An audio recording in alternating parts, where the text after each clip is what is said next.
Baik. Assalamualaikum warahmatullahi wabarakatuh. Selamat malam semuanya.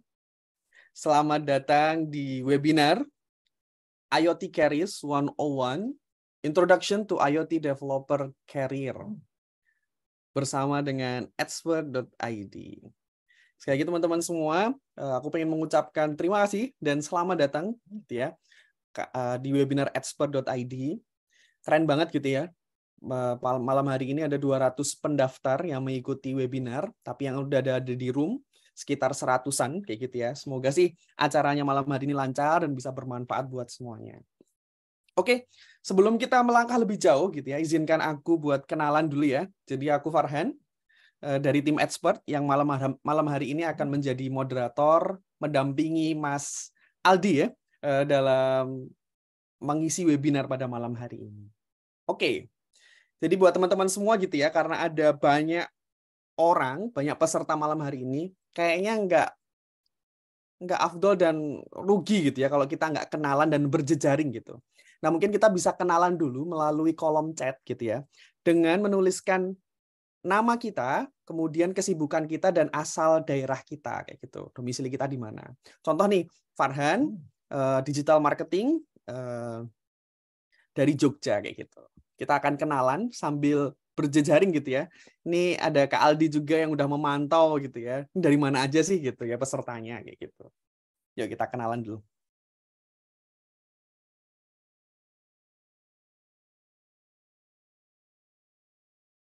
Udah ada yang bisa kenalan? Wah, terima kasih nih. Ada Kak Nur Hidayatullah, dosen UPI Bandung. Wes. Dari UPI, Pak dosen gitu ya. Salam hormat Pak dosen. Sekali lagi salam hormat untuk semua tenaga pengajar, tenaga pendidik yang ada di Indonesia. Terus ada Kak Tito Indriarto, Lampung Tengah, usia 27 tahun. Wah, siap. Salam Kak Tito. Ada Kak Catur, nganggur maba Jakarta. Was, nganggur maba gitu ya. Mahasiswa barukah gitu ya. Semoga yang nganggur, yang lagi cari kerjaan, job seeker, bisa dapat pekerjaan segera ya, sesuai dengan yang diinginkan. Ada Kak Warsidi, karyawan Bogor Barat. Halo Kak Warsidi. Ada Kak Rizky Malam, job seeker. Wah, semoga segera ketemu pekerjaan yang cocok ya. Terus ada Kak Yuda Prayoga, Sukabumi, kesibukan kuliah saja nih. Nah, semoga kuliahnya lancar, bisa segera lulus. Ada Kak Indra Wahyudi, halo Kak, gitu ya. Atau halo Pak, gitu ya. Terus ada Kak Alwan, mahasiswa dari Surabaya. Ada Kak Ridwan, ada Kak Adi Akhirudin, mahasiswa Universitas Pamulang. Ada Kak Muhammad Basarudin, ada Kak Muhammad Rifki Ismulyono, ada Kak Frandi, Jakarta, job seeker. Ada Kak Aidil, engineer otomasi Padang. Wah, ini juga ada yang sudah rekan-rekan atau bapak-bapak profesional gitu ya, yang udah bekerja gitu ya, pengen tahu nih IoT itu apa gitu ya. Lagi happening banget ya kayaknya IoT ya, Internet of Things. Nanti kita akan bahas lebih dalam. Nah, sambil kita kenalan nih teman-teman, jangan lupa gitu ya, yang bisa on cam segera on cam gitu ya, biar rame, biar lebih seru. Dan juga jangan lupa untuk pakai background, ganti background seperti yang aku pakai dan Kak Aldi juga pakai malam hari ini, biar keren kayak gitu. Oke, aku lanjutin dulu ya. Nah, terus ada Kak Ahmad, Universitas Terbuka. Halo Kak Ahmad. Kak Daris, Bekasi, lulusan Universitas Jember.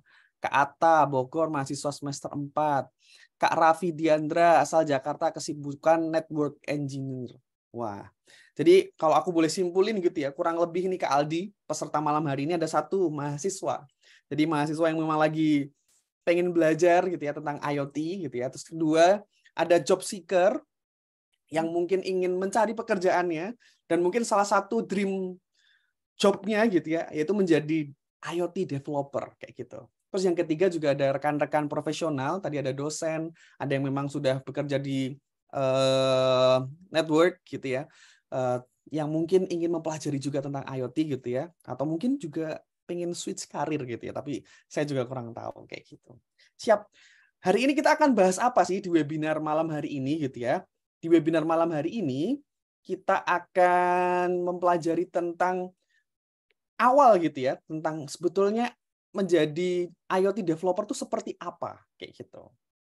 Nah, seperti pengenalan IoT, perkembangannya saat ini di Indonesia seperti apa, kemudian implementasi IoT di berbagai sektor, kemudian peluang karirnya bekerja di bidang IoT, juga tips mengembangkan proyek IoT untuk pemula. Jadi kurang lebih kita akan diskusi tentang itu selama 1 jam ke depan.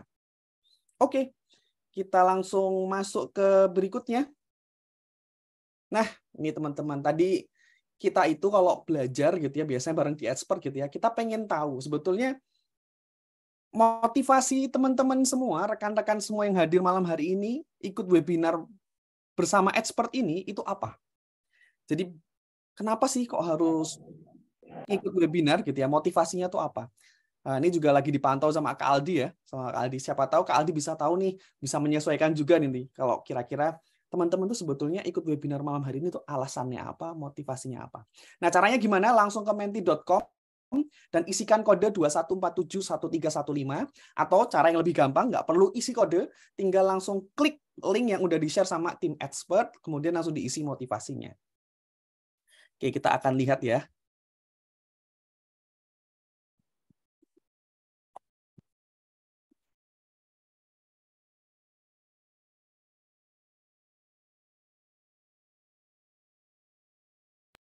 Oke, udah ada beberapa yang mengisi nih. Kita akan baca satu-satu. Mau belajar langsung dari ahlinya, Mas Aldi. Wah, udah ada yang ngefans sama Mas Aldi nih. Biasa bawa penggemar ya. Pembicara-pembicara di expert nih memang bawa penggemar biasanya. Asik. Untuk mendapatkan ilmu pengalaman lebih, wah, tentu menambah wawasan dalam bidang teknologi. Ada yang awam dalam IoT, jadi pengen tahu ya tentang IoT seperti apa kayak gitu. Terus ada 21471315. Waduh, apa ini? Kayak gitu ya.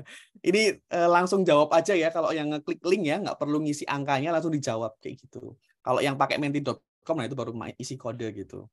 Ingin B, ini mungkin belum selesai ya. Pengembangan diri dan upgrade skill. Wah, ini keren banget ya. Jadi daripada malam-malamnya tidak berfaedah gitu ya, akhirnya ikut di webinar buat upgrade diri dan upgrade skill. Mengetahui IoT, mau mengetahui tentang IoT dan mengcombine nanti di otomasi industri. Wah, ini menarik ya. Jadi memang gimana sih gitu ya pengaruh IoT dan penggunaannya di otomasi industri. Mungkin nanti juga akan terjawab juga ya di webinar malam hari ini. Nah, ini sini juga sering nih ingin belajar dan ingin menyelesaikan skripsi. Kebetulan judul saya tentang IoT. Wah. Nah, ini siapa tahu bisa tercerahkan ya skripsinya. Terus ingin paham tentang IoT dan menambah relasi. Oke, siap. Terus ada, nah ini menarik nih. Karena ingin menambah ilmu IoT dikarenakan ada project IoT dan tertarik. Wah, ini juga memang lagi happening ya, IoT project ini ya. Jadi mungkin teman-teman yang join pada malam hari ini gitu ya juga lagi mencari inspirasi sebetulnya project IoT itu seperti apa. Oke, nih terakhir ya, ingin menggali IoT di era 5.0 dan ingin mencari gap riset IoT dalam bidang energi terbarukan dan multimedia. Wah, keren banget ya ini ya. Mungkin ini akademisi juga dan juga praktisi yang menulis gitu ya. Jadi memang mungkin IoT juga ya ada hubungannya dengan masa depan gitu ya di era digital ini. Jadi mungkin kalau aku boleh simpulin nih Kak Aldi ya, kurang lebih ada teman-teman yang pengen belajar, pengen upgrade diri, upgrade skill kayak gitu ya. Terus pengen jadi programmer kayak gitu ya. Ada yang punya project gitu ya, project di kuliahnya, di skripsi maupun di dunia profesional.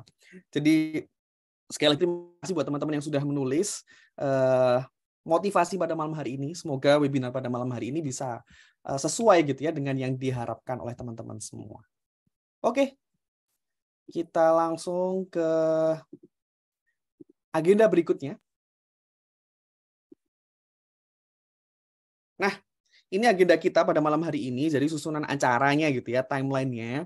Pertama, expert program overview, kemudian setelah itu presentation session, kemudian live coding session, Q&A bersama. Oh, mohon maaf, ini ada kesalahan ya teman-teman. Jadi yang pertama, itu ada opening, tadi sudah kita jalani. Setelah itu ada presentation session oleh Kak Aldi, gitu ya. Kemudian ditutup dengan Q&A dan foto bersama, kayak gitu. Nah, siapa sih penyelenggara webinar pada malam hari ini gitu ya? Buat teman-teman yang belum tahu siapa penyelenggara webinar malam hari ini, Tara, ini expert.id gitu ya. Expert itu apa? Sebuah platform dari Widya Edu yang berfokus pada pelatihan dan mentoring bagi profesional maupun korporasi untuk meningkatkan skill di berbagai bidang seperti teknologi informasi, programming, product management, digital marketing, bahkan English and Scholarship Bootcamp. Nah, sekali lagi teman-teman, expert ini tidak hanya untuk personal profesional, tapi juga bisa buat grup korporasi gitu ya. Jadi sekali lagi buat teman-teman yang punya kebutuhan personal gitu ya, pengen upgrade skill, bisa tuh mulai kepo-kepo tentang expert. Atau korporasinya, perusahaannya ingin upgrade timnya gitu ya, itu bisa juga kepo-kepo di expert. Nah, ini kepo-keponya bisa di mana aja, bisa di Instagramnya expert, bisa di TikToknya expert, bisa di LinkedIn-nya expert, atau langsung ke websitenya ya. Di websitenya di expert.id gitu ya. Jadi bisa langsung ke sana. Nah, ini yang belum follow, aku kasih waktu mungkin sekitar 5 detik ya, biar follow Instagramnya expert. Karena nanti buat teman-teman yang pengen mendapatkan sertifikat gitu ya, mungkin salah satu syaratnya gitu ya, bantu kita expert gitu ya, buat follow IG-nya expert. Kayak gitu. 5 detik ya. 1, 2, 3, 4, 5. Oke. Nah, atau teman-teman yang pengen ikut Tribon Challenge gitu ya, biar manfaatnya juga terluaskan gitu ya, nanti bisa langsung ngerubah fotonya gitu ya, foto profilnya gitu ya, di sosial media menggunakan Tribon yang udah di-share sama tim expert juga. Setelah itu, karena malam hari ini pasti juga panas gitu ya, teman-teman bisa pasang nih, berbagi gitu ya, melalui story IG-nya teman-teman, dan jangan lupa buat expert.id kayak gitu. Nanti 5 story paling seru akan di-repost oleh akun expert.id. Kayak oke aja gitu ya. Nah, kemudian jangan lupa juga buat teman-teman yang pengen nge-share di LinkedIn kayak gitu. Ini juga lagi marak gitu ya, lagi happening banget nge-share experience belajar di suatu platform gitu ya. Jadi buat teman-teman jangan lupa buat langsung bikin share pengalamannya di @expert.id, dan jangan lupa buat tag juga ke Aldi gitu ya, ke Aldi Sugiarto. Oke, ini tata caranya. Nah, ini expert recap ya, sedikit aja teman-teman. Jadi di sekitar 1 tahunannya expert, kita sudah ada 2.389 alumni yang sudah belajar di Bootcamp Expert. Nah, ada 68 webinar dan terus bertambah, dan juga sudah ada 60-an batch bootcamp. Nah, juga teman-teman, sekali lagi nggak cuma personal, tapi juga ada expert for corporation. Sekali lagi buat teman-teman yang mau mengupgrade skill karyawannya atau skill timnya gitu ya, bisa langsung kepoin tentang expert for corporation ini. Ini kita contohnya ya, ada bootcamp IoT gitu ya, khusus dibuat untuk peserta perusahaan peruri, salah satu BUMN di Indonesia, 125 peserta di Mei sama Juni 2022. Kemudian ada juga pelatihan Microsoft Word sama PLN ya, bersama karyawan PLN gitu. Setelah itu juga ada buat kelas industri SMK Anihayah gitu ya. Jadi SMK Anihayah ini bekerja sama-sama expert untuk mengadakan kelas industri dan PKL gitu ya. Topiknya Arduino dan IoT. Nah, mungkin tidak lama lagi gitu ya, sudah jam 19.48. Kita panggil Kak Aldi. Halo Kak Aldi.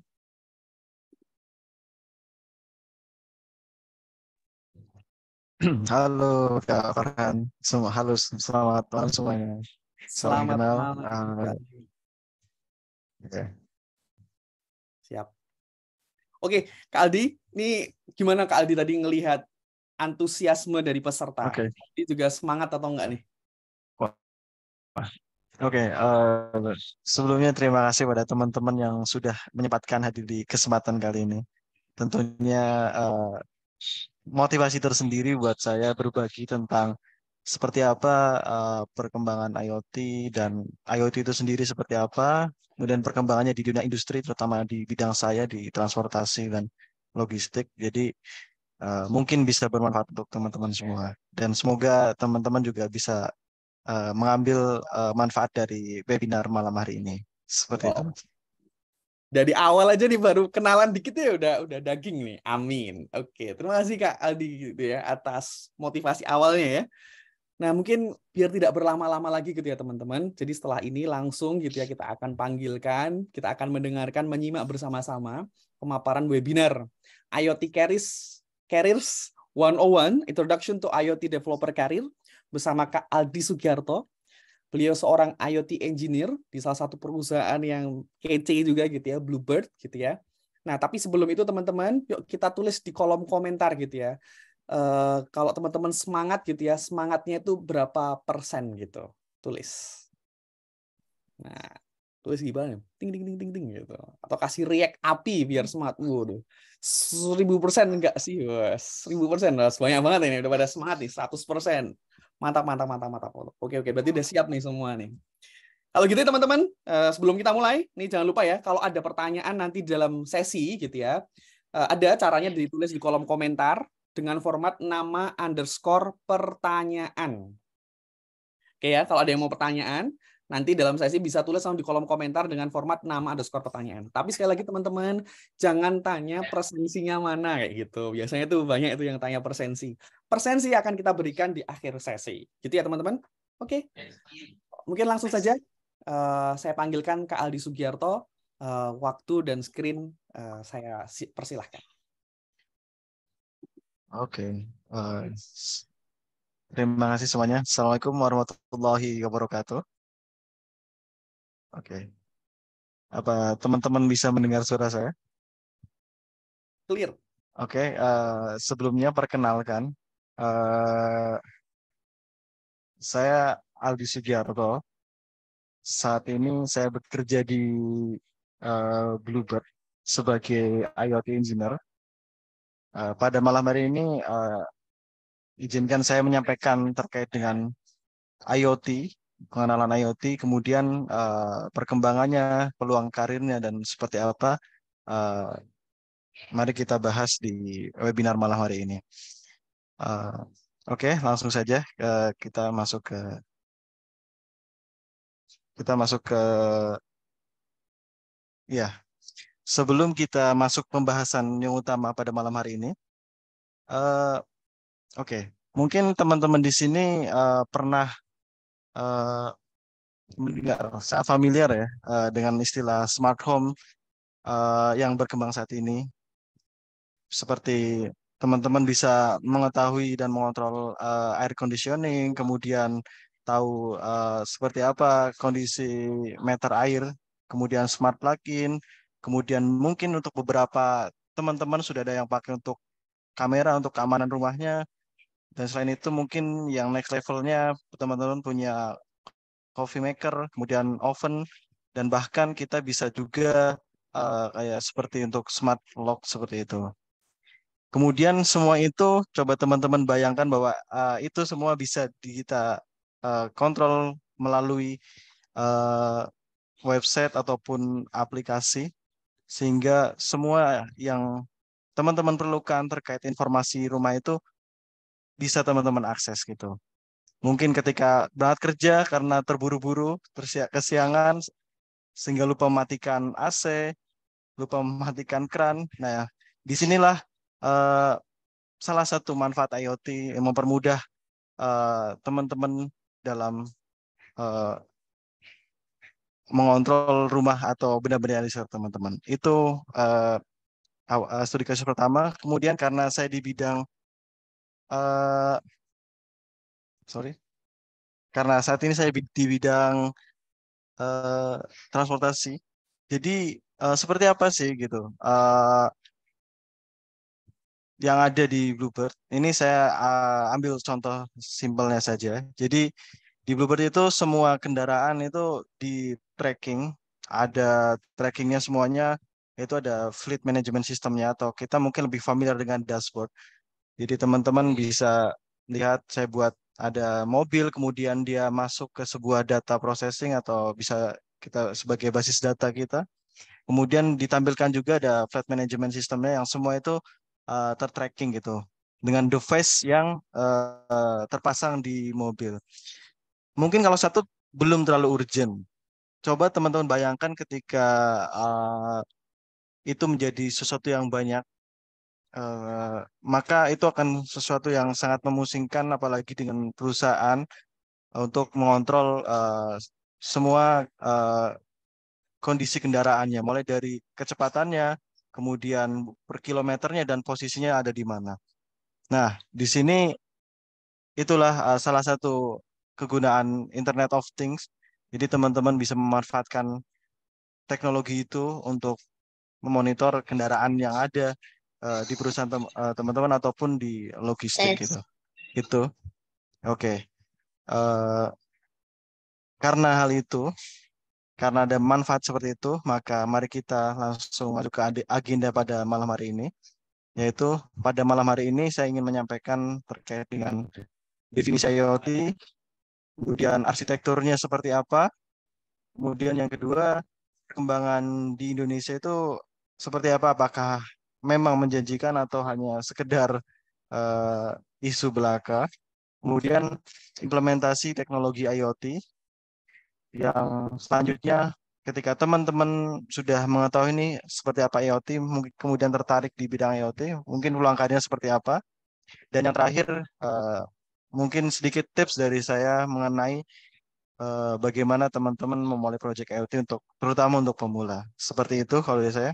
Oke, kita langsung ke poin pertama, IoT. Jadi saya mengambil dari ITU. Jadi buat teman-teman yang belum tahu, ITU itu International Telecommunication Union. Jadi yang berkaitan dengan eh, teknologi komunikasi dan networking itu dia mempunyai standar itu gitu.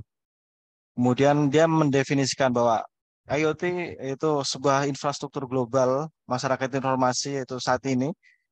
Kemudian dengan layanan yang canggih menghubungkan berbagai hal fisik dan virtual. Jadi di sini ada peran fisik dan virtual berdasarkan teknologi informasi dan komunikasi yang interoperabilitas, yaitu keterhubungan antara satu aplikasi dengan aplikasi lainnya yang sudah ada saat ini, yaitu smartphone kita. Kemudian ya harapannya yang teknologi terus berkembang. Itu menurut ITU. Kemudian yang kedua saya ambil dari Kevin Aston. Buat teman-teman yang belum tahu Kevin Aston, beliau ini adalah salah satu yang pertama mencetuskan terkait Internet of Things. Jadi dia mendefinisikan bahwa IoT sebuah teknologi yang memungkinkan pengendalian, berkomunikasi, bekerja sama dengan berbagai perangkat keras, kemudian berbagi data, kemudian memvisualisasikannya sehingga menjadi sesuatu yang nyata melalui jaringan internet. Itu definisi dari expert ya, dari ahli. Kemudian saya mengambil kesimpulan bahwa IoT, nah mungkin simpelnya seperti ini, ada physical world, kemudian ada cyber world yang terhubung melalui jaringan internet. Jadi apa yang tadi saya sebutkan di awal tentang uh, studi kasus itu. Nah, itu adalah physical world, kemudian yang terhubung ke internet sehingga semua data itu bisa saling berbagi, entah itu dari lingkungan kita atau yang ada di dunia ini. Seperti itu. Oke, kita lanjut karena tadi sudah mengetahui nih seperti apa definisi Internet of Things dan dari ahli dan kemudian saya menyederhanakan sebuah konsepnya.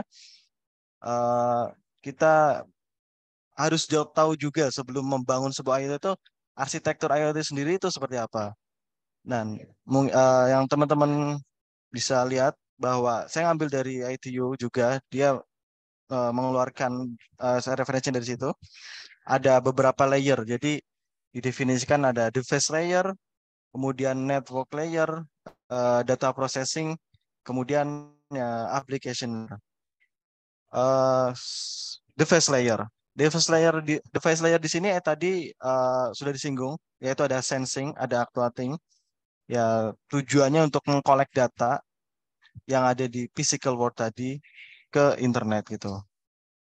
Sorry, dikumpulkan untuk di sensing karena kan apa yang ada di dunia itu tuh bentuknya bukan digital ya. Bagaimana device layer ini bisa memproses data-data analog yang ada di sekitar kita, jadi data digital yang bisa diproses oleh uh, komputer kita ataupun cloud nantinya. Itu device layer. Kemudian di network layer, di sini bisa disebut kalau di IoT mungkin teman-teman atau di teman-teman developer di sini yang sudah profesional pernah mendengar edge computing atau edge analytic. Nah, di sini salah satu perannya di situ. Jadi sebelum data-data semua diproses ke basis data atau database itu harus diproses terlebih dahulu atau bisa langsung. Itu tergantung nanti kebutuhannya teman-teman mau seperti apa. Itu network layer bisa berfungsi seperti itu. Selain itu dia juga yang menghubungkan antara apa yang ada di physical world kemudian ke virtual world. Itu salah satu fungsi dari network layer. Kemudian selanjutnya layer data processing. Data processing di sini berfungsi untuk memproses data untuk dianalisa, kemudian di uh, visualisasikan yang nantinya berguna untuk entah itu untuk uh, dari user sendiri ataupun untuk dari bagian nantinya ada data analytics seperti itu.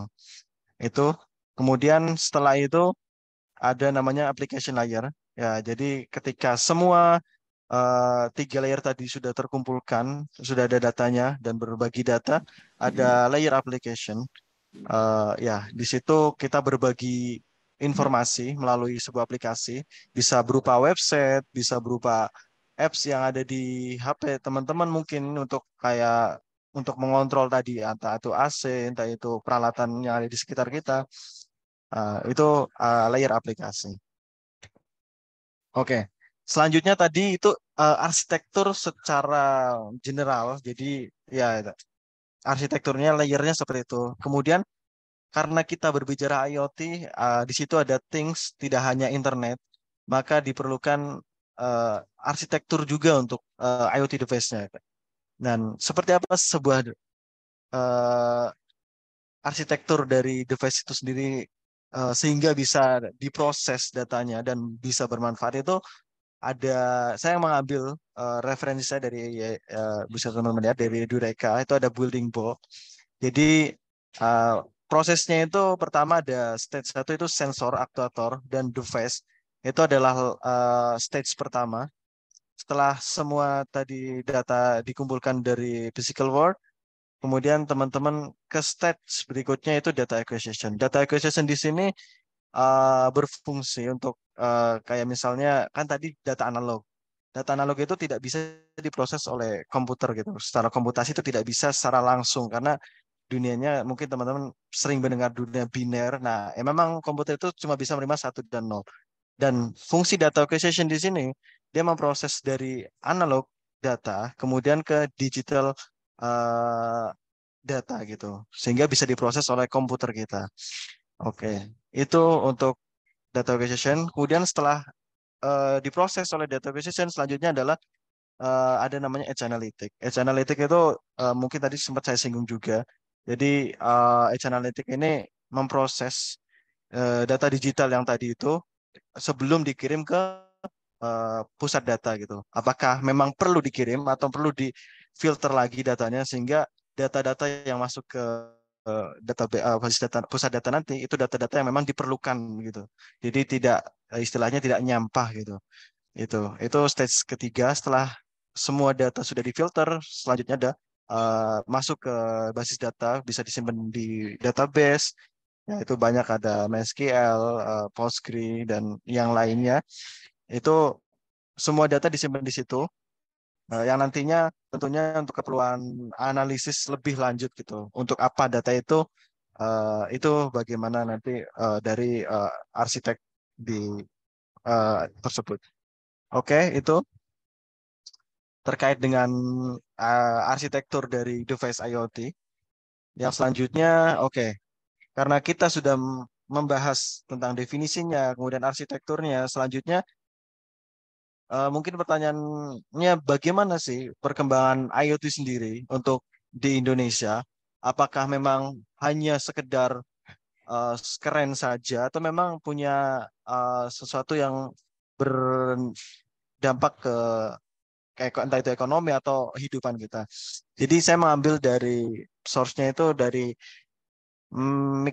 McKinsey and Company. Jadi saya ambil datanya, saya sempat mencari tentang unlocking the potential of Internet of Things dengan konteksnya di Indonesia, dengan rate di 2 sampai 2025 itu sekitar 120 miliar US dollar atau sekitar 1,7 triliunan eh, dampaknya terhadap GDP kita gitu. Jadi bisa teman-teman lihat di sebelah kanan itu eh, di sektor apa saja. Saya coba potensinya, saya coba paparkan di sebelah kiri yang bakal ada gitu, yang sudah ada juga, yaitu di manufaktur, kemudian di retail, di transportation, yaitu saat ini saya, kemudian di tambang juga ada. Selain itu juga agriculture, yaitu di pertanian, kemudian telekomunikasi dan media, kesehatan, pelayanan umum, dan financial. Ya, eh, jadi sudah jelas ya bahwa IoT ini punya impact yang cukup besar terhadap GDP kita bahkan gitu. Selain dari segi manfaat untuk memberi kemudahan hidup tentunya, biar hidup makin lebih simpel ya. Jadi eh, cukup menjanjikan. Jadi buat teman-teman yang pengen mempelajari lebih lanjut tentang IoT, itu sangat saya rekomendasikan. Itu perkembangan IoT di Indonesia sendiri. Kemudian setelah tahu nih perkembangannya, lantas implementasinya mungkin sudah disinggung tadi di sektor-sektornya itu. Cuma seperti apa sih? Tadi sudah disinggung tentang smart home, selanjutnya tentang smart retail. Kita ya salah satunya RFID ketika teman-teman keluar dari apa suatu store gitu, itu kan pasti di tracking. Kalian nggak bisa asal ambil. Kemudian untuk meminimalisir pencurian, ada sensor di situ, ada RFID yang mendeteksi apakah teman-teman sudah bayar atau belum seperti itu. Kemudian di industrial IoT, jadi ya mungkin ya sekarang udah 5.0 juga ada istilahnya. Dan mungkin yang sekarang sudah terimplementasi yang cukup pesat perkembangannya dari berdasarkan pengalaman saya itu di industrial IoT. Jadi di industri IoT ini sangat banyak sebenarnya untuk improvement buat teman-teman yang mungkin sekarang profesional di otomasi. Karena otomasi kan mungkin seperti embedded ya, fungsional ataupun sebenarnya udah sampai tahap store data juga sebenarnya sih gitu. Cuma memang kalau pengen lebih fleksibel lagi ya dicoba teman-teman dibuat sistem IoT itu bisa biar bisa diakses dimanapun, entah itu nggak harus di mana di kantor gitu. Itu sih. Jadi itu untuk industrial IoT perkembangannya. Kemudian selain itu juga ya mungkin teman-teman yang saat ini eh sorry. Ya, mungkin buat teman-teman yang saat ini punya yaitu smartwatch, entah itu buat berbagai produk ya. Nah, itu saat ini juga cukup banyak. Jadi eh, terkait wearable device ini seperti untuk men-tracking seberapa jauh Kak kilometernya, kemudian kualitas tidur teman-teman, kemudian heart rate yang terjadi gitu. Nah, itu bisa juga gitu, bisa meskipun memang kadang masih memerlukan komunikasi lewat handphone teman-teman karena ya handphone teman-teman yang punya koneksi ke situ gitu. Oke, itu variable device. Kemudian selain itu juga implementasi di kesehatan. Jadi ya di kesehatan juga sudah memulai untuk bisa mengkolek data entah itu dari pasien yang tujuannya pasti ke arah dianalisis dan kemanfaatan lebih banyak lagi gitu. Itu terkait dengan implementasi di healthcare. Kemudian selain itu juga ya smart city. Nah, smart city ini apakah cuma gembar-gembor doang dari untuk kampanye atau seperti apa? Nah, tapi kalau smart city ini memang ya real ya sudah diimplementasikan di beberapa kota besar di Indonesia. Salah satunya mungkin ya yang pasti ibu kota kita Jakarta itu sudah menggunakan konsep smart city. Jadi udah ada untuk nge-tracking people counting, kemudian vehicle counting, ya bahkan sekarang ada e-tilang, itu kan semuanya adalah salah satu bagian dari IoT dan smart city itu sendiri implementasinya. Jadi itu cukup menjanjikan gitu untuk potensi ke depannya karena memang sudah arahnya ke situ. Dan sudah terintegrasi juga kan dengan payment itu masuknya ke financial IoT. Itu. Kemudian yang selanjutnya yang terakhir ini transportation dan logistik. Ya, tadi saya sudah sempat singgung di awal tentang studi kasus di perusahaan saya sendiri itu sudah menggunakan teknologi IoT gitu. Dan itu sudah didevelop oleh semua developer dari Indonesia. Jadi ya kita tuh mampu gitu untuk mendevelop semua itu sehingga jadi sesuatu yang memang punya value untuk kehidupan kita gitu. Itu untuk implementasinya.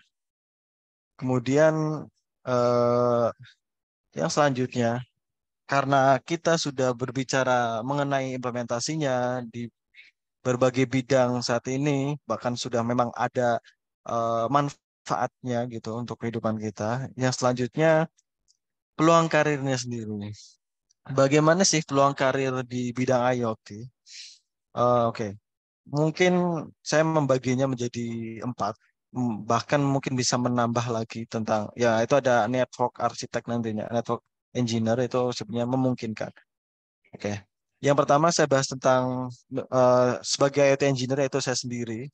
Jadi memang dibagi menjadi 2 nantinya. Itu ada embedded IoT developer. Jadi apa sih embedded itu? Jadi kalau mungkin teman-teman pernah lihat eh, mesin-mesin ATM ataupun teman-teman yang bergerak di bidang manufaktur ya tentang otomasi, tentang robot yang sistem tertanam tertanam gitu. Kemudian printer atau apapun itu. Nah, itu salah satunya adalah sistem embedded atau ada peluang di situ sebagai embedded IoT. Jadi IoT itu masih memerlukan itu karena kita kan ada things-nya gitu, tidak hanya sekedar internet saja. Jadi memang harus ada sesuatu device-nya gitu. Nah, itu peluang untuk menjadi embedded itu terbuka lebar. Seperti apa pekerjaannya dan bagaimana itu mungkin teman-teman ya yang awam itu pokoknya kalau saya nyebutnya ya itu hardware programming. Jadi memprogram suatu logic ataupun suatu sistem ke hardware gitu. Itu simpelnya seperti itulah. Kemudian yang kedua itu terkait dengan application developer. Nah, application developer di sini bisa dibagi jadi 2 lagi juga. Jadi ada nanti untuk back end-nya sama untuk front end-nya gitu. Jadi aplikasi di sini eh, kalau memang semakin besar timnya sih bisa dibagi. Cuma kadang ada yang memang akhirnya menyatukan aplikasi developer ini bisa juga untuk bagi back end dan ya bisa sebutnya full stack gitu lah ya untuk front end juga. Nah itu uh, gambaran tentang application developer. Jadi dia yang mengkolek data, menyimpannya, kemudian dia juga yang mencoba menampilkan data-data tersebut gitu. Apa saja yang perlu ditampilkan sehingga nantinya bisa dipakai oleh yang membutuhkan kayak nantinya ada arsitek atau leader atau siapapun itu yang memerlukan data itu gitu. Itu. Itu untuk IoT developernya. Kemudian yang selanjutnya itu arsitek.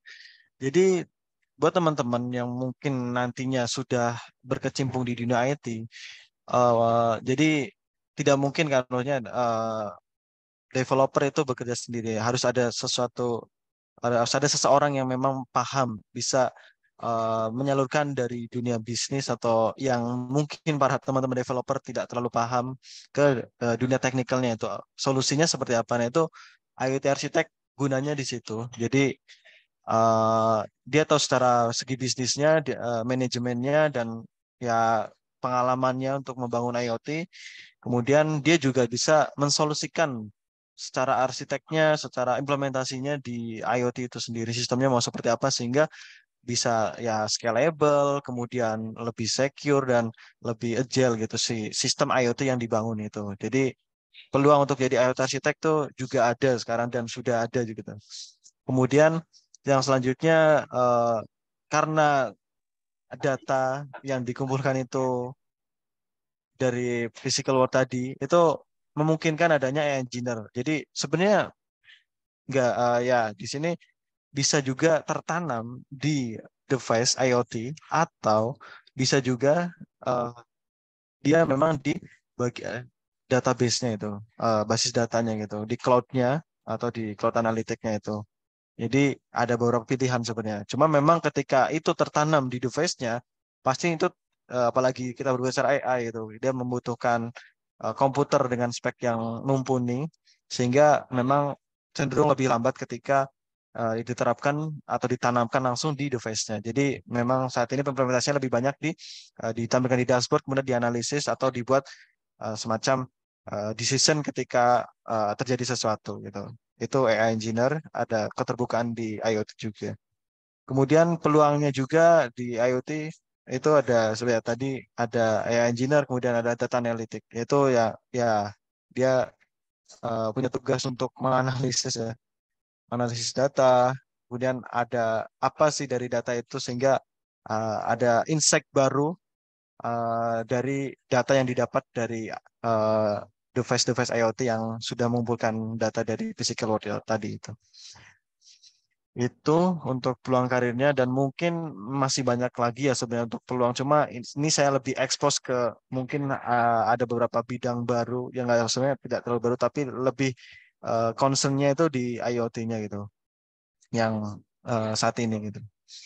Mungkin nantinya bisa dari networknya karena nanti ada isu tentang security-nya seperti apa dan itu sangat memungkinkan buat teman-teman yang tadi saya baca dari network eh, engineer gitu. Itu ada peluangnya sangat terbuka lebar itu. Itu untuk peluang karir di bidang IoT. Kemudian, oke, kita masuk ke pembahasan terakhir ya. Jadi buat teman-teman yang ingin memulai project IoT itu seperti apa sih gitu. Dan ini mungkin sedikit tips dari saya. Eh, ya mungkin nanti bisa ditambahkan juga ya. Nah, kalau saya pertama itu karena ini untuk pemula.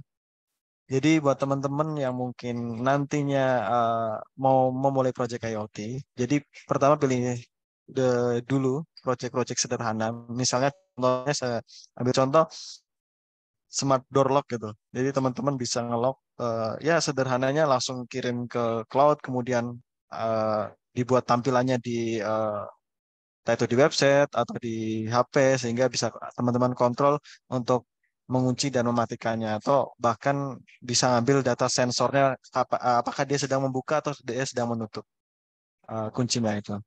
Itu kemudian smart home juga memungkinkan ataupun nantinya untuk next levelnya itu advance-nya bisa GPS tracker. Jadi teman-teman yang bisa nge-tracking sesuatu melalui lewat GPS gitu yang pada device IoT itu.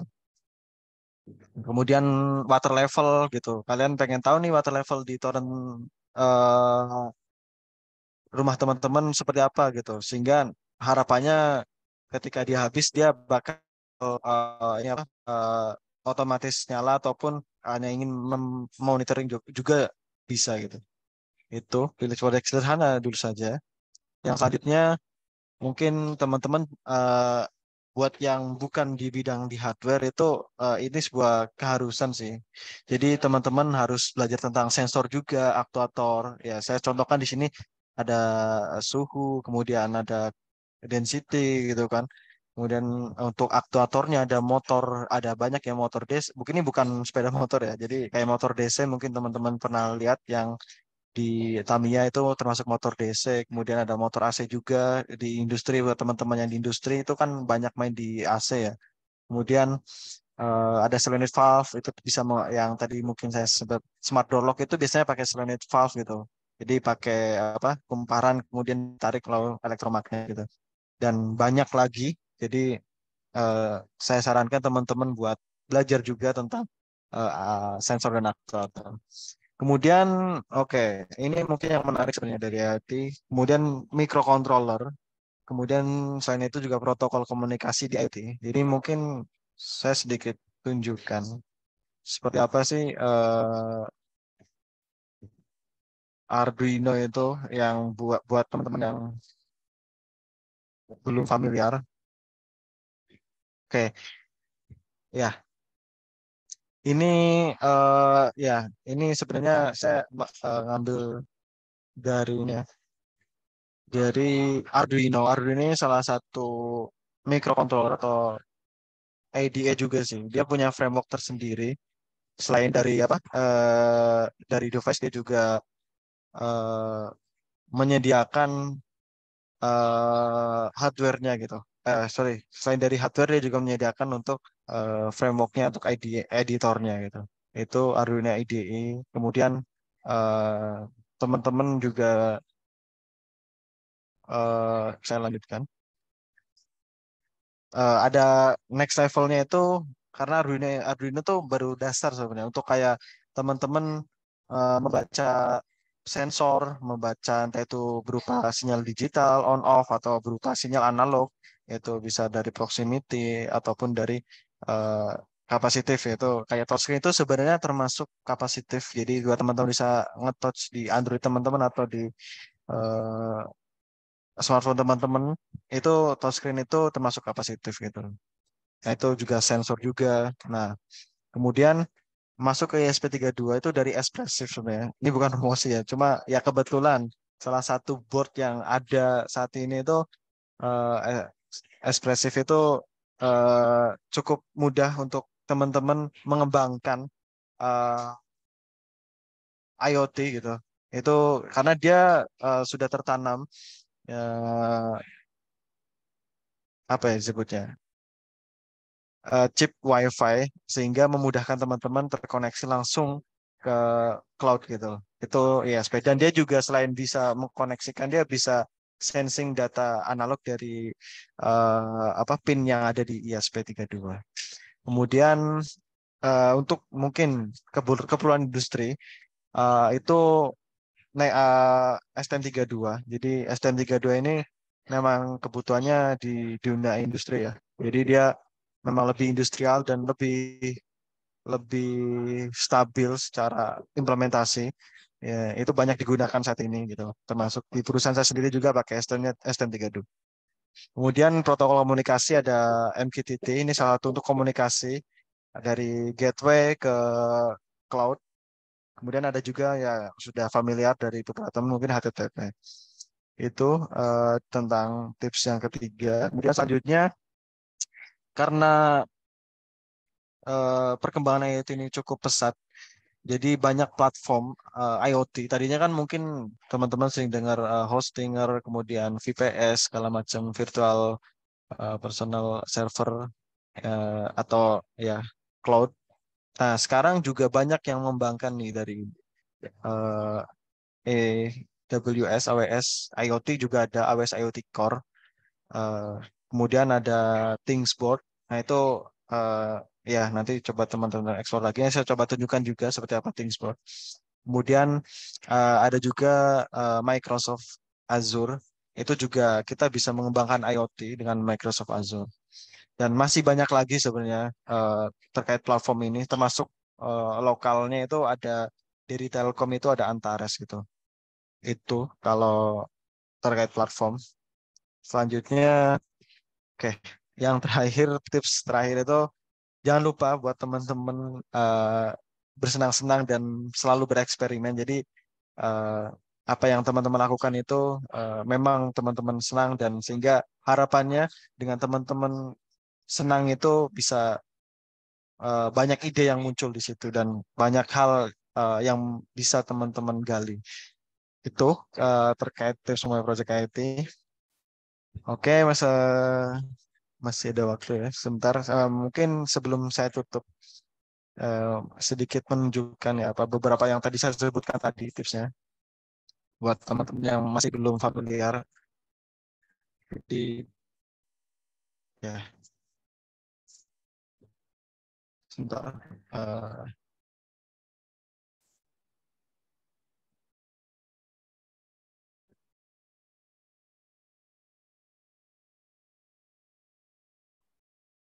ya, ini tadi eh, tadi kan ini Arduino ya. Kemudian ada ISP. Ya ini ISP tampilannya seperti apa? Saya coba tunjukkan ya. Eh, nah, ini saya coba tunjukkan ISP kedua. Wah, ini kan. Ya, ini mungkin ya. Jadi teman-teman bisa menggunakan pakai board ini. Ya ini kayak hardware-nya ya. Nanti karena kan ada perlu sesuatu yang disensing gitu. Dan itu perlu menggunakan eh, hardware ini untuk mengkoneksikan eh, device teman-teman ke internet. Nah ini cukup powerful menurut saya. Apalagi untuk memulai buat teman-teman yang masih awam ini sangat direkomendasikan. Kemudian selain itu ada STM32. STM32 ini ya sama, dia microcontroller juga. Cuma memang saat ini sendiri menurut saya dia yang paling reliable secara penggunaan di dunia industri gitu. Karena eh, secara apa hardware dia juga lebih baik dibanding yang Arduino ataupun ISP gitu. Dan ini di industri sangat sering digunakan karena reliability-nya terhadap banyak kemungkinan-kemungkinan gitu. Itu kalau untuk next next level sih saya nyarankannya. Cuma untuk pemula ya itu tadi ISP 32 ini sangat powerful. Kemudian ya MQTT bisa teman-teman explore lagi nanti seperti apa. Kemudian ya ini ada AWS, ini promosi ya lagi-lagi ini hanya menunjukkan saja bahwa banyak eh, platform juga salah satunya AWS tadi. Kemudian ini yang lokal lokal produk kita dari Telkom ya ada ya banyak ada device-nya, ada connectivity, ada platformnya juga. Itu kemudian ada juga things seperti itu yang bisa teman-teman eksplor lebih lanjut ya terkait dengan implementasi platform IoT itu sendiri. Itu dari saya. Jadi sekali lagi saya ucapkan semoga apa terima kasih dan eh, itu yang bisa saya sampaikan. Selanjutnya ya selanjutnya mungkin eh, saya kembalikan lagi ke Mas Pak Farhan. Terima kasih semuanya. Oke, silakan Mas Farhan. Siap, terima kasih Mas Aldi ya atas pemaparannya. Ya, Jadi kita semakin tahu nih tentang IoT gitu ya. Awal IoT itu kayak gimana sih gitu. IoT itu makanan apa sih gitu ya. Internet dan things kayak gitu ya. Terus ada otomasi dan lain sebagainya gitu ya. Dan yang menarik gitu ya, tadi yang disampaikan sama Mas Aldi terkait IoT itu ya masa depan gitu. Kalau misalnya mau mulai belajar gitu ya, mulai bereksplor tentang IoT ya, momennya sekarang gitu ya. Tadi udah ditunjukin juga industri-industrinya yang lagi happening kayak gitu ya. Jadi buat teman-teman mungkin kita punya tujuan yang sama ya malam hari ini yaitu untuk belajar IoT ya gitu. Mungkin aku boleh izin share screen dulu Kak. oke silakan. Yap. Nah, buat teman-teman semua, ini kan nanti setelah ini akan ada sesi tanya jawab. Jadi silakan teman-teman bisa bertanya gitu ya, bisa bertanya dengan format nama underscore pertanyaan. Tapi sekali lagi mohon maaf, nanti jika pertanyaannya terlalu banyak, kita tidak bisa bacakan satu persatu. Tapi akan kita usahakan yang terbaik kayak gitu ya. Dan mungkin teman-teman yang pengen berjejaring langsung dengan Kak Aldi gitu ya, bisa langsung kepo-kepoin LinkedIn-nya atau sosial medianya gitu ya, terus bisa berjejaring langsung dengan Kak Aldi. Nah, ini teman-teman, ada informasi menarik gitu ya buat teman-teman yang mau belajar lebih dalam lagi terkait Internet of Things kayak gitu ya. Jadi tadi kan baru permukaannya aja dan menarik banget gitu ya. Buat teman-teman yang mau belajar dan mendalami atau berkarir atau punya project IoT, bisa langsung join gitu ya di bootcamp expert gitu ya. Intensive bootcamp Internet of Things for IoT Engineering gitu ya. Jadi expert punya bootcamp IoT nih gitu ya, dan salah satu yang mungkin top of mind ya di Indonesia ya, Internet of Things-nya expert kayak gitu. Jadi kita ada 8 kali live class gitu ya. Jadi 8 kali sesi teman-teman semua dalam 1 bulan. Kemudian akan ada e-certificate tentunya gitu ya, ada sertifikat digital resmi dari expert. Setelah itu tadi juga disampaikan gitu ya, teman-teman kalau mau belajar Internet of Things ya harus mengeksplor, mulai dari hal-hal yang sederhana. Nah, di Expert Bootcamp ini kita juga akan belajarnya itu nggak cuma belajar teori aja, tapi project based learning. Jadi kita akan punya portofolio berupa smart farming atau smart home kayak gitu ya, antara satu itu ya. Setelah itu apa sih keunggulan lainnya? Tentu affordable price gitu ya teman-teman. Setelah itu ada lifetime access to class materials and recording. Jadi teman-teman akan dapat rekaman, juga materi di setiap sesi bootcampnya kayak gitu. Jadi tenang aja kalau teman-teman yang mau belajar lagi karena ketinggalan kelasnya atau di kelasnya kurang ngerti gitu ya, kurang paham, pengen nyusulin belajar lagi, teman-teman bakal dapat rekaman kelasnya. Terus teman-teman juga akan belajar dari mentor-mentornya expert gitu ya, yang ahli gitu ya, ahli kayak Mas Aldi gitu ya, dari top companies juga gitu ya, dari perusahaan-perusahaan yang memang udah keren kayak gitu ya teman-teman. Dan materi di bootcamp ini itu beginner friendly materials teman-teman. Jadi materi untuk dasar.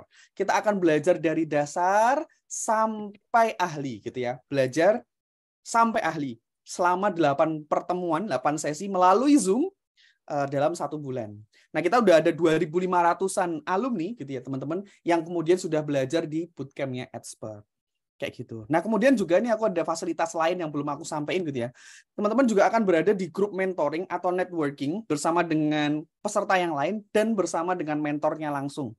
Jadi kalau teman-teman ada yang mau didiskusikan terkait proyeknya, terkait tugas skripsinya mungkin bisa diskusi di grup mentoring atau networking yang akan disediakan oleh Expert. Kayak gitu.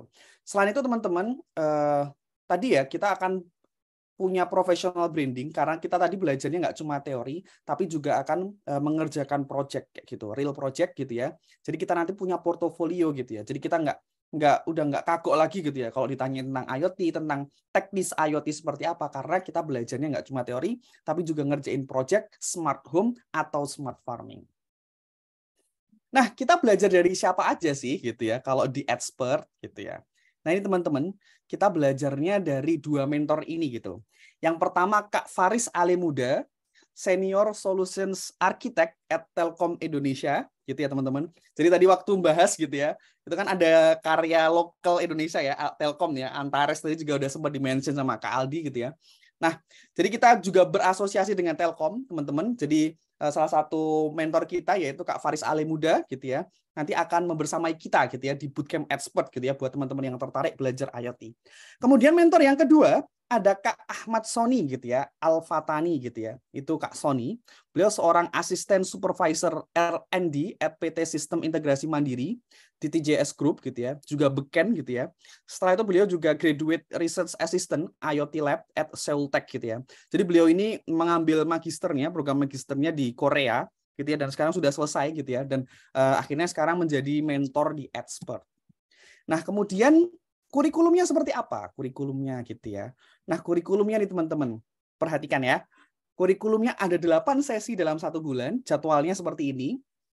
Nanti akan dibagi menjadi 4 gitu ya. Ada dibagi menjadi 2, ada yang mentornya Kak Ahmad Soni, juga ada yang Kak Faris Alemuda. Materi yang pertama kita akan belajar Introduction to IoT dan Sensor. Jadi kita akan belajar pengenalan tentang IoT dan sensornya. Setelah itu yang kedua, kita akan belajar programming Arduino dan Introduction to Arduino IDE kayak gitu ya. IDE gitu ya teman-teman. Jadi kita akan mulai dari Arduino. Tadi Kak Aldi juga udah nyenggol gitu ya kalau Arduino itu dasarnya gitu ya. Dasarnya kita mau belajar IoT. Setelah itu yang ketiga fundamental ESP32. Tadi juga udah sempat dibahas gitu ya tentang ESP32 dan implementasi sensornya. Gitu ya. Jadi teman-teman nggak cuma belajar ISP-nya, tapi langsung implementasi pada sensornya.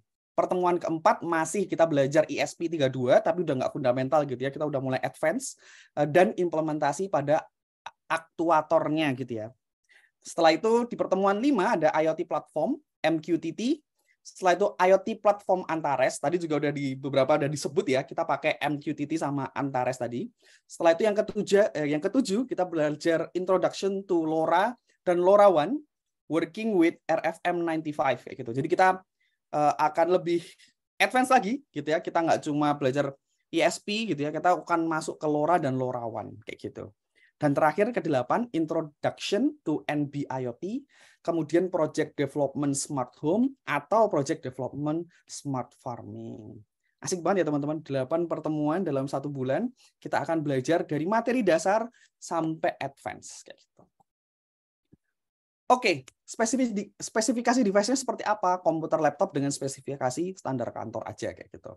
Terus bootcamp ini akan membantu kamu untuk mempelajari bahasa pemrograman C++ selama 1 bulan, mentorship dengan para ahli di bidang IoT, membangun portofolio, mendapatkan gambaran aplikasi IoT di dunia nyata. Nah, kemudian kemampuan apa yang akan dikuasai? Hard skill-nya tentu IoT fundamentals, Arduino programming, ESP32 integration, MQTT IoT platform, LoRa dan LoRaWAN. Sedangkan soft skill-nya problem solving, team collaboration, karena sekali lagi teman-teman tidak menutup kemungkinan kita akan bekerja bersama dengan rekan-rekan yang lain, jadi akan ada project team gitu ya, jadi kita bisa kenalan, bisa berjejaring lagi gitu ya dengan teman-teman yang lain. Dan biasanya juga ada rekan-rekan profesional gitu ya, jadi ini juga kesempatan yang oke banget bisa berinteraksi dengan rekan-rekan profesional. Setelah itu ada communication skill dan time management serta presentation skill. Nah, kita akan lihat nih seperti apa sih bootcamp IoT-nya. Sebentar aku pastiin dulu kalau aku udah share sound. Oke, kita lihat ya cuplikan dari bootcamp IoT di Expert.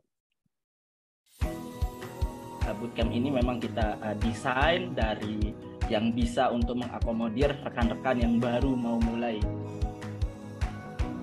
Makin besar intensitasnya justru membuat bacaan analognya jadi lebih. Nah, ini kan dikerjakan nih. Oh, berarti yang baris ini memang bukan bagian dari body A. Ada nggak yang masih bingung?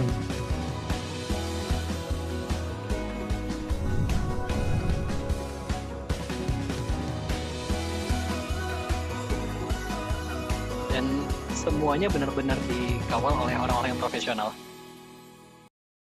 Nah, tadi ya teman-teman cuplikan gitu ya, trailer Internet of Things by Expert. Jadi buat teman-teman yang pengen belajar IoT, tunggu apa lagi gitu ya, langsung join di bootcamp IoT. Kenapa?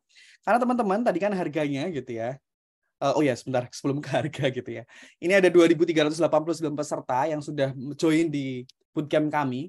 Sampai Mei 2023, sekarang Juli berarti sudah bertambah lagi gitu ya teman-teman.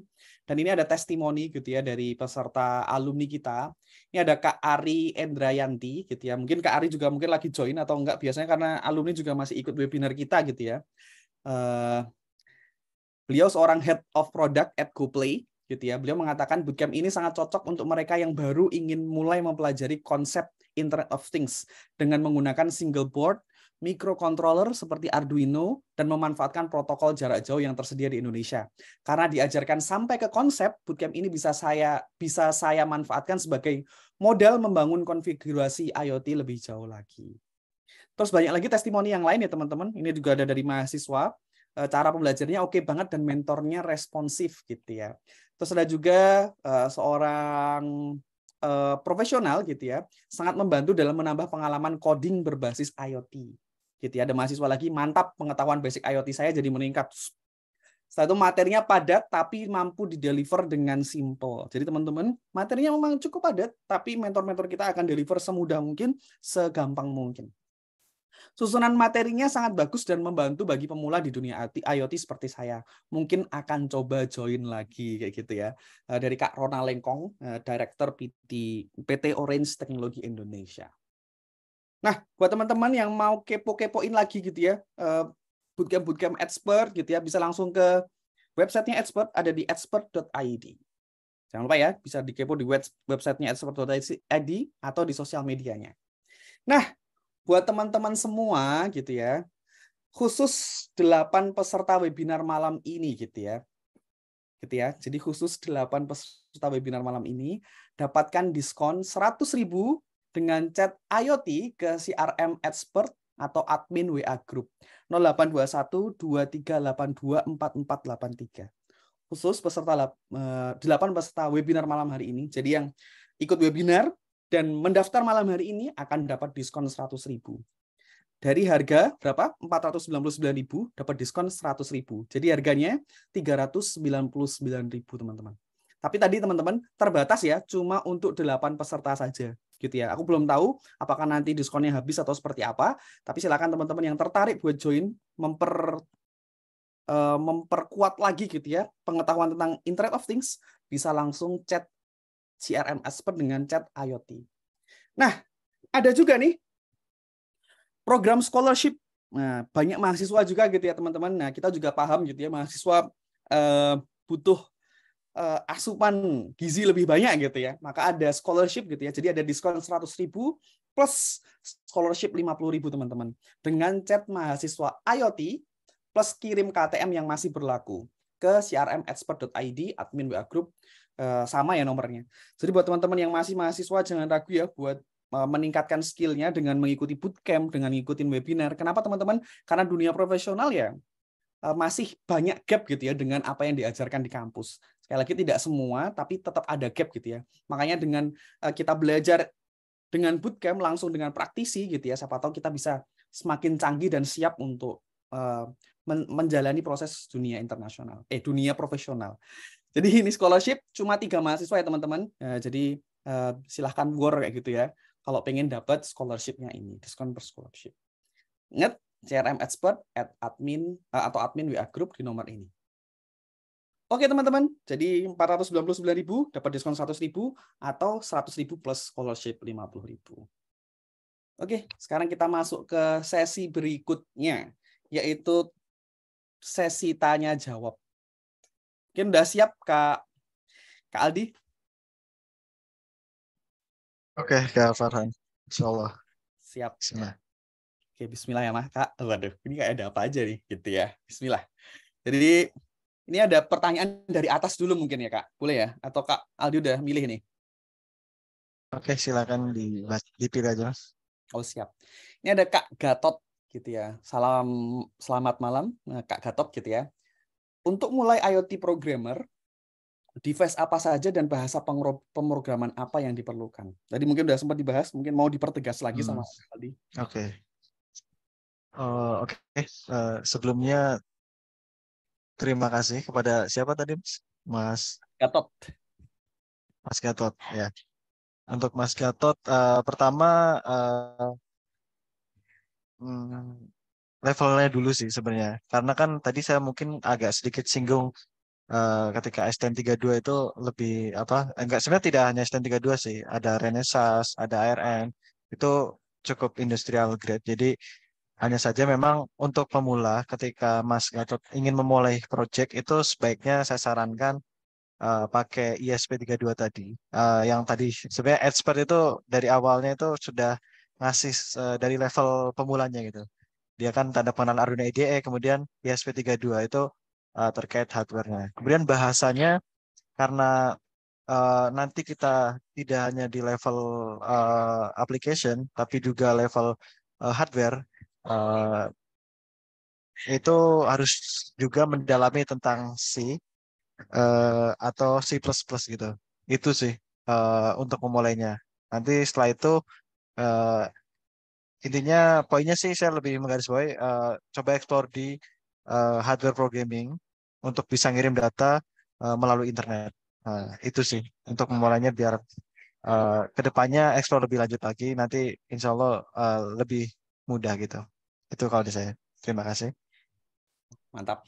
Jadi mungkin tadi ya kita memang belajar bahasa pemrogramannya memang bisa dari dasar, tergantung grade-nya ya, atau yang ada skala industri kayak gitu ya.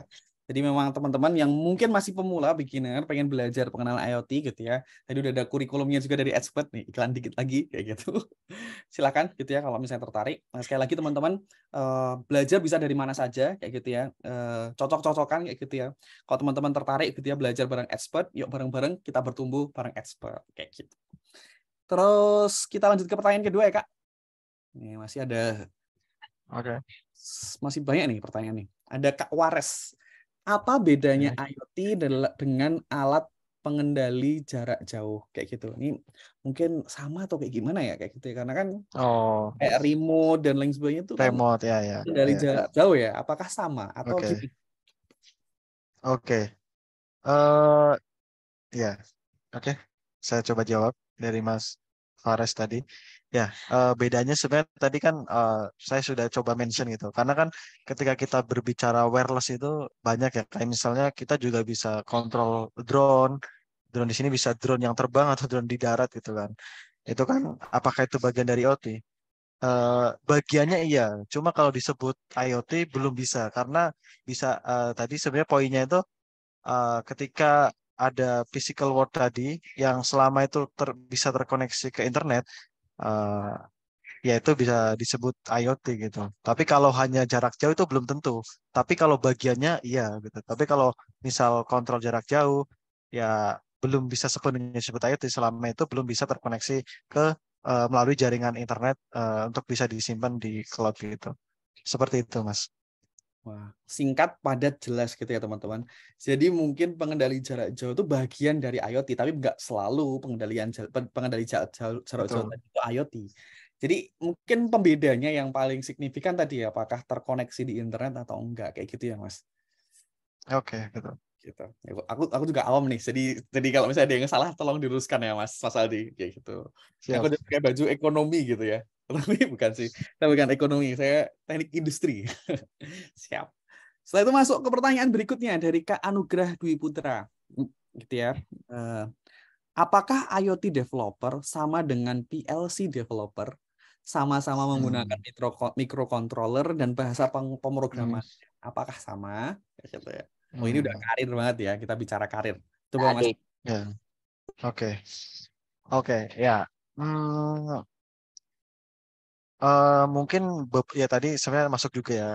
PLC ini kan sebenarnya dia ranahnya di industrial IoT. Memang karena sudah apa ya? Mungkin buat teman-teman yang familiar dengan revolusi industri dari 1, 2, dan 3. Kemudian ada lagi keempat. Dan sebenarnya kan PLC itu perbedaannya ya itu tadi sebenarnya kan sama kan kita berbicara Internet of Things berarti sesuatu device yang bisa terkoneksi ke internet itu simpelnya. Kemudian apakah PLC masuk PLC itu kan kayak semacam kita membuat sistem yang terkoneksi secara lokal gitu. Hanya untuk dikonsumsi secara fungsionalnya itu untuk kayak mirip sebenarnya mirip kayak embedded gitu gitu. Eh, jadi eh, berbeda gitu ya. Tapi memang PLC ini bisa dikembangkan lagi untuk sebagai di industrial IoT. Kemudian data-data itu dikonsum dan dikirim ke cloud gitu untuk disimpan dan dianalisis itu bisa jadi bagian dari IoT gitu. Cuma ya memang kalau hanya sampai mentok di PLC untuk pengontrolan, pengendalian, yaitu belum bisa sepenuhnya disebut IoT gitu. Seperti itu sih, Mas. Siap. Terima kasih Kak Aldi. Mungkin mirip-mirip juga ya jawabannya sama yang Ya. sebelumnya. Memang bagian dari IoT kayak gitu ya. Tapi saya tidak bisa Hmm. menyimpulkan terlalu banyak, takut salah nanti aku. Tadi jawabannya sudah disikat sama Kak Aldi kayak gitu. Oke, masuk ke pertanyaan berikutnya gitu ya, teman-teman. Eh, aku urutin aja ya, karena kayaknya waktunya cukup kok sampai 9. Oke, dari Kak Raffi Diandra, lebih enak mana dalam mengcoding antara ESP32 dan Raspberry Pi? Wah, ini apa ini? Kayak gitu. Oke. Ini Oke, kayaknya udah ya. pro ini kayaknya ya. Ini banyak yang udah profesional sepertinya. Oke, oke, mungkin ya saya sambil menjelaskan. Mungkin buat teman-teman yang awam, Raspberry, kemudian STM32 tadi ya. Ya, jadi berbeda gitu. Karena satu microcontroller, satunya lagi microprosessor itu.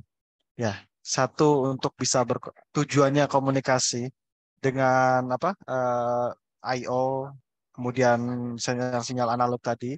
Dan sedangkan yang satunya lagi digunakan di layer untuk kayak OS gitu, operating system. Di situ ya, ya bisa juga, cuma berbeda gitu ke apa peruntukannya gitu.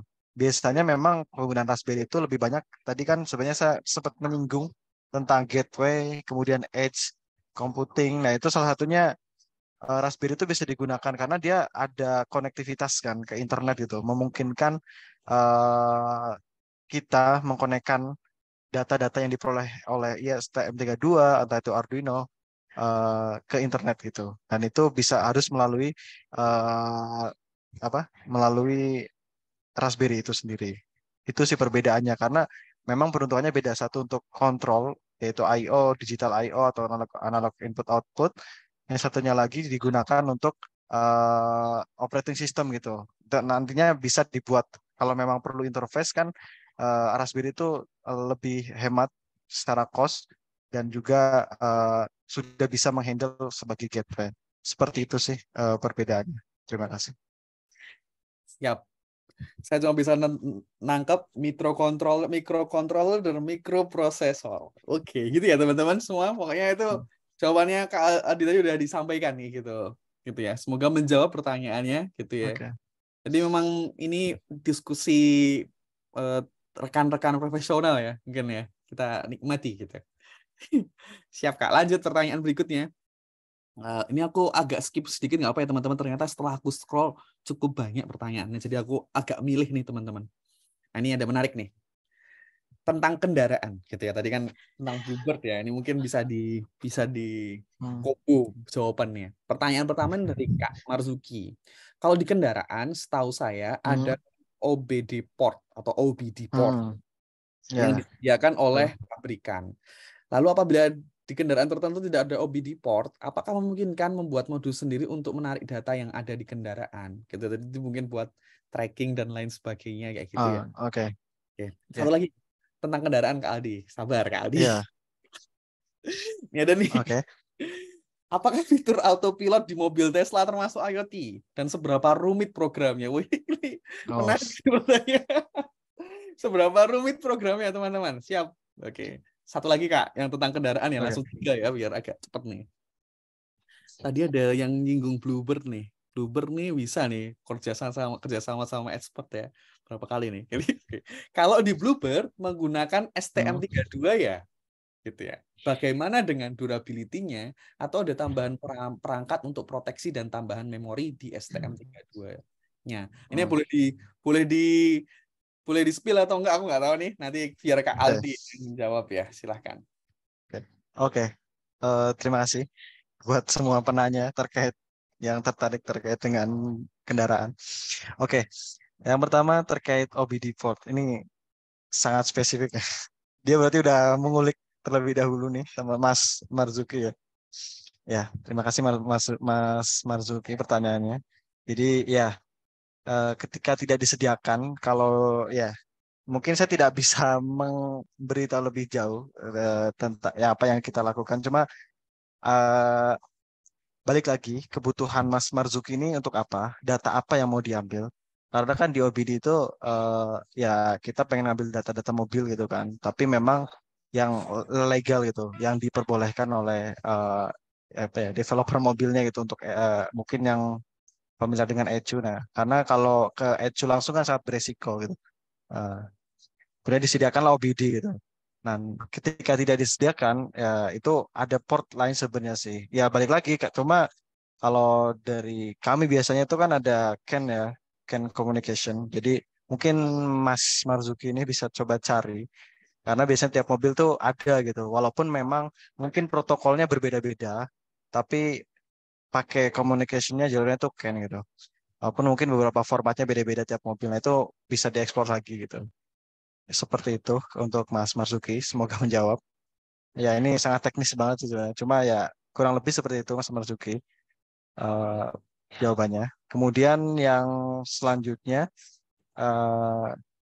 Tesla. Oh, Tesla.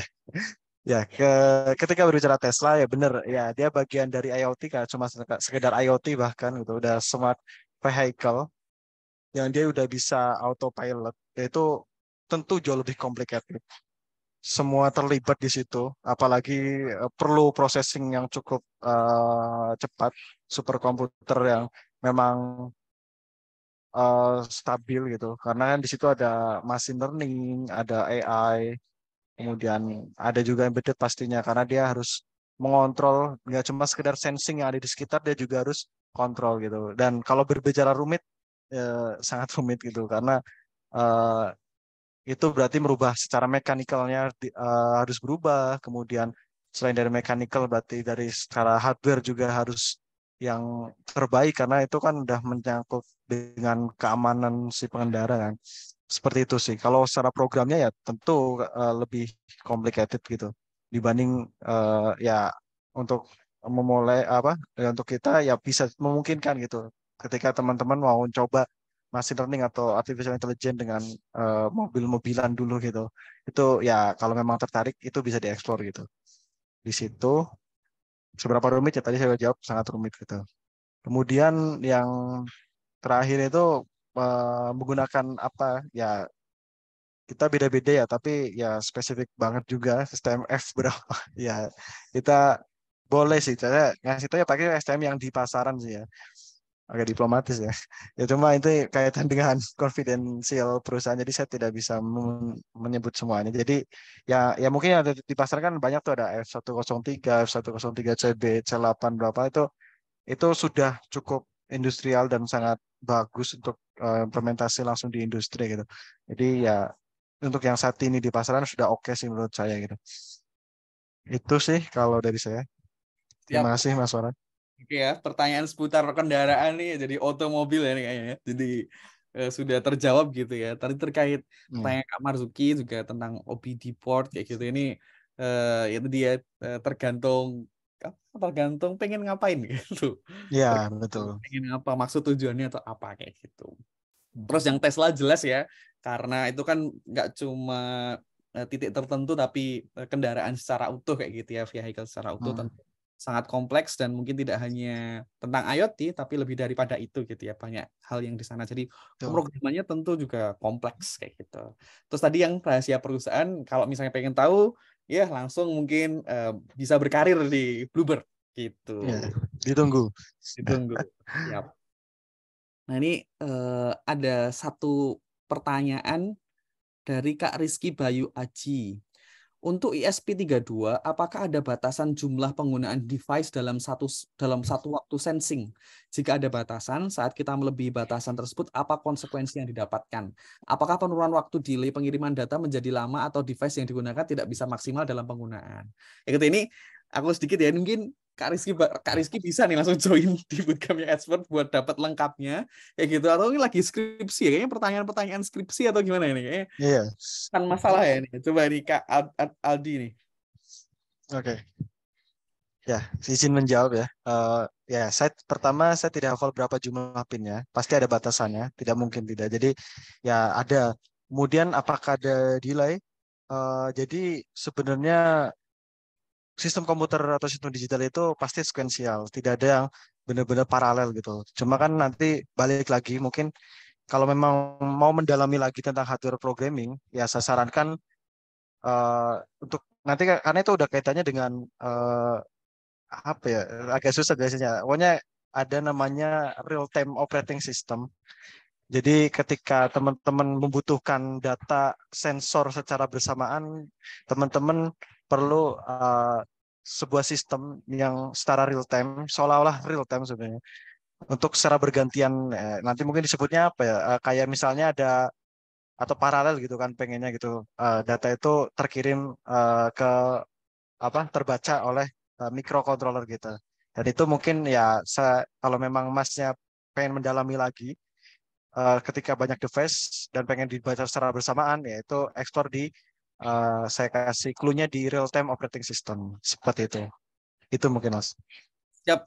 Nah, itu nanti mungkin bisa dipelajari lagi lebih lanjut gitu ya, bisa bercari dengan Kak Aldi juga atau langsung ke expert Bootcamp expert. Asik. Terakhir pertanyaan terakhir ini mungkin aku kumpulkan gitu ya dalam pertanyaan karir ya, karir kayak gitu. Karena sekali lagi saya mohon maaf teman-teman karena ternyata tidak bisa semua pertanyaan terbaca gitu ya. Ini ada Kak Yusuf Yogyakarta. Dalam pengaplikasian dan implementasi IoT, menurut saya di lapangan juga karir-karir lain selain dari yang kakak jelasin, yaitu IoT kontraktor, teknisian gitu ya, atau IoT technician gitu ya, atau IoT developer gitu ya, terus IoT operator user. Nah, bagaimana kita mengidentifikasi sektor IoT yang ingin dan cocok dengan kita untuk geluti kayak gitu. Jadi saking Hmm. banyaknya gitu ya, tadi ada beberapa detail-detail lain, pekerjaan yang lain gitu yang lebih spesifik. Nah, itu mengidentifikasi kita cocok di situ tuh gimana? Itu yang pertama. Oh, oke. Pertanyaan karir yang kedua nih. Oke. Hmm. Kalian temanya karir ya Kak Aldi ya. Apa sih tantangan jadi IoT engineer dari Kak Harisma Monika nih kayak gitu. Oke. Silahkan. Oke, sudah. Oke, terima kasih Mas Farhan. Oke, terima kasih pertanyaannya. Eh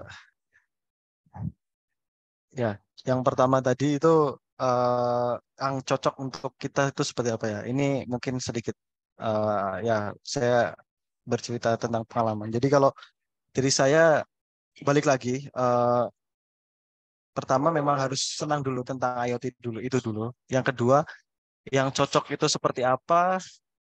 Teman-teman pengennya memang harus spesifik, itu betul sih. Sebenarnya udah kita harus menentukan dulu bidang apa. Karena dengan kita punya tujuan mau mengembangkan teknologi bidang apa, itu kita tahu apa yang mau kita buat gitu. Sistem IoT apa sih yang pengen kita kembangkan misal di transportasi, saya pengen ya next levelnya saya pengen semua data kendaraan kesimpan gitu. Saya pengen memonitor kendaraan saya ataupun the next levelnya adalah autopilot itu. Nah, itu bisa jadi kan buat tujuan teman-teman. Jadi pertama tentukan dulu apa teman-teman eh, punya ketertarikan dulu di IoT. Kemudian yang selanjutnya yang selanjutnya teman-teman juga harus eh, paham nih apa perkembangan IoT di bidang itu mau kemana gitu. Itu penting juga, kita harus up to date karena kalau enggak ya kita berkarir kan untuk terus melanjutkan hidup selain untuk bermanfaat ya. Cuma itu juga harus dipertimbangkan gitu. Kira-kira potensi IoT di bidang itu bakal berkembang atau turun. Itu sih. Mungkin kalau dari saya tipsnya seperti itu. Kalau saya melihatnya dari itu sih kalau itu terkait bidang apa yang cocok gitu. Kemudian yang kedua tantangannya. Tantangannya ini sebenarnya untuk saat ini di Indonesia sendiri mungkin banyak karena merasa ini apa? Pertama apa sih pentingnya IoT untuk kehidupan kita gitu. Seberapa gede dampaknya untuk kehidupan kita. Itu tantangannya sih. Jadi bagaimana kita bisa tahu nih teknologi IoT, tapi apa bisa bermanfaat untuk kehidupan kita. Terus lantas kalau memang ada IoT, memang apa efeknya buat kehidupan kita kan itu value. Jadi balik lagi finalnya adalah human value gitu. Jadi saya baca beberapa referensi itu ada namanya goalsnya IoT adalah human value gitu. Ketika itu nggak ada value-nya ya buat apa gitu. Jadi ada teknologi kan itu tantangannya. Jadi bagaimana kita bisa membuat value dari teknologi itu. Itu tantangan terberatnya. Kemudian yang kedua, pastinya karena banyak untuk di Indonesia sendiri sebenarnya standarnya itu masih dirancang juga ya. Saya beberapa ikut webinar juga dari Kominfo itu memang standarisasi IoT di Indonesia itu masih belum terlalu jelas, tapi sudah ada arah ke sana gitu. Kayak Antares kan tujuannya adalah melegalkan dan membuat ekosistem IoT di Indonesia itu frekuensinya kemudian platformnya gitu itu sih jadi itu tantangan juga secara ekosistem IoT di Indonesia itu masih dalam tahap pengembangan belum ada standar yang benar-benar jelas gitu sih itu kemudian yang ketiga ya karena saking banyaknya apa bahasa atau hardware. Nah, itu teman-teman harus pinter-pinter memilih sesuai kebutuhan ya. Jadi balik lagi, jangan mungkin memilih sistem itu atau arsitektur itu sesuai kebutuhan, jangan memang yang canggih gitu. Kadang yang canggih belum tentu bisa mengasih solusi yang tepat gitu. Jadi ya itu sih pertajam terkait dengan solusi-solusi IoT yang tepat untuk sistem yang ingin teman-teman kembangkan. Itu sih mungkin tantangannya kalau dari saya. Siap. Mas Wan. Terima kasih Kak Aldi ya. Jadi Ya. tadi terkait IoT yang gimana gitu ya, yang mau kita geluti kayak gitu ya. Itu sekali lagi kalau Mas Aldi bilangnya terkait ya apa sih yang kita suka gitu ya, apa sih kita gitu ya, yang kita bikin semangat dalam bekerja itu apa gitu ya, bidang apa itu perlu kita eksplor. Terus yang kedua tentu karena karena bekerja gitu ya, tentu kita juga pengen ada ya penghidupan kayak gitu ya teman-teman, perlu cuan juga gitu ya, kita juga perlu harus milih-milih mana sih gitu ya bidang IoT yang akan naik gitu ya, dan mungkin lebih prospek kayak gitu ya, itu mungkin juga bisa dijadikan pertimbangan kayak gitu ya. Tapi sekali lagi memang bisnis IoT juga lagi naik gitu ya, ada startup juga yang pendanaannya besar gitu ya, yang memang fokusnya juga di IoT kayak gitu, kayak smart farming, smart IoT, smart home, kayak gitu-gitu ya. Saya juga sudah menerapkan IoT di rumah saya sudah pakai lampu, lampu pakai HP gitu ya. Jadi sudah males buat jalan, jadi tinggal diklik langsung mati sendiri. Terus tadi yang tantangannya gitu ya, tantangannya memang oh ini keren banget ya menurutku dari Kak Aldi ya. Jadi nggak melulu sih tentang cuan kayak gitu ya, tapi juga tentang gimana sih IoT yang kita buat itu bisa relevan dengan kebutuhan manusia gitu ya, human value tadi ya. Jadi bekerja tapi sekaligus juga menimbulkan manfaat gitu ya, menyebarkan manfaat kayak gitu ya. Dan itu juga ide dari Expert ya. Expert ini pengen meluaskan manfaat seluas-luasnya kayak gitu. Terus yang kedua tadi tantangannya ya memang di Indonesia gitu ya, IoT ini memang sedang bertumbuh gitu ya, memang sedang naik kayak gitu. Cuma memang masih dalam pengembangan gitu ya. Kita tentu berharap semoga Indonesia semakin maju gitu ya, semakin aware terhadap teknologi gitu ya. Apalagi tadi IoT ini sudah di mana-mana gitu ya. Tadi belanja udah nggak perlu ke kasir gitu ya, masuk udah kedetek, kemudian kita ngambil apa sudah kedetek gitu ya, terus tinggal bayar tinggal pulang kayak gitu kan, masa depan kayak gitu. Jadi tantangannya di situ juga. Terus yang ketiga tadi agak lupa saya, tapi kurang lebih seperti itu yang disampaikan Kak Aldi gitu ya, menarik tentang kerja tapi juga tentang kebermanfaatan juga. Sekali lagi terima kasih Kak Aldi. Nah ini aku sekali lagi izin share screen gitu ya teman, ini kita sudah ada di penghujung acara teman-teman, tapi jangan pergi-pergi kemana dulu karena kita akan ada sesi foto bareng gitu ya, mengomen dokumentasi sekaligus teman-teman siap-siap gitu ya, mungkin bisa nih kita kasih rating gitu ya sebagai sebagai apresiasi kita dengan pembicara kita malam hari ini yaitu Kak Aldi gitu ya, mungkin bisa kasih reaction di kolom komentar atau kasih nilai gitu ya, 1 sampai 10 atau berapa kayak gitu ya, bisa tuh dikasih, atau ucapan terima kasih juga boleh kayak gitu ya. Nih, untuk apresiasi kita kepada pembicara kita malam hari ini yaitu Kak Aldi Sugiarto. Ini udah ada nih Kak Rizky Bayu Aji, terima kasih Kak Aldi karena dijawab pertanyaannya tadi. Terus terima kasih banyak ilmunya ya Kak. Terima kasih Kak Aldi 100. Terima kasih Kak Aldi 9 buat Kak Aldi, satunya improvement. Nah, deh. Jadi nggak ada yang sempurna di 9/10, di satunya improvement. Terima kasih Kak Aldi, makasih banyak Kak Aldi. 100 pahamin, 10/10. Terima kasih materinya 100. 10 miliar per 10.000. Nah, itu nggak tahu. 100.000. 1 miliar. Wah, banyak banget ya. Keren. Sekali lagi terima kasih Kak Aldi kayak gitu ya. Dan aku cuma mau mengingatkan lagi teman-teman, buat teman-teman yang mau belajar IoT kayak gitu ya, memperdalam IoT, sekali lagi belajar bisa dari manapun, belajar bisa kapanpun. Nah, tapi kalau misalnya teman-teman cocok gitu ya dan tertarik buat belajar dengan Expert gitu ya, langsung aja daftar di Bootcamp Expert gitu ya. 8 kali pertemuan dalam 1 bulan dengan fasilitas yang lengkap hanya 499.000, tapi khusus peserta webinar malam hari ini, aku belum update apakah sudah habis atau belum slotnya, itu akan dapat diskon 100.000 dengan chat IoT gitu ya. Jadi buat dapat kode promonya, teman-teman harus chat ke agent dulu gitu ya, biar chat ke admin ini ya, supaya dapat kode promonya atau kode vouchernya kayak gitu. Baru nanti daftarnya di website. Terus untuk mahasiswa, 3 mahasiswa nggak cuma dapat diskon, tapi juga dapat scholarship yaitu 50.000 dengan cara chat mahasiswa IoT kirim ke ATM yang masih berlaku ke tim Expert gitu ya di admin WA Group. Oke, jangan lupa aku juga mengingatkan untuk mengisi presensi juga udah di-share ya di kolom komentar gitu ya. Silakan diisi presensinya.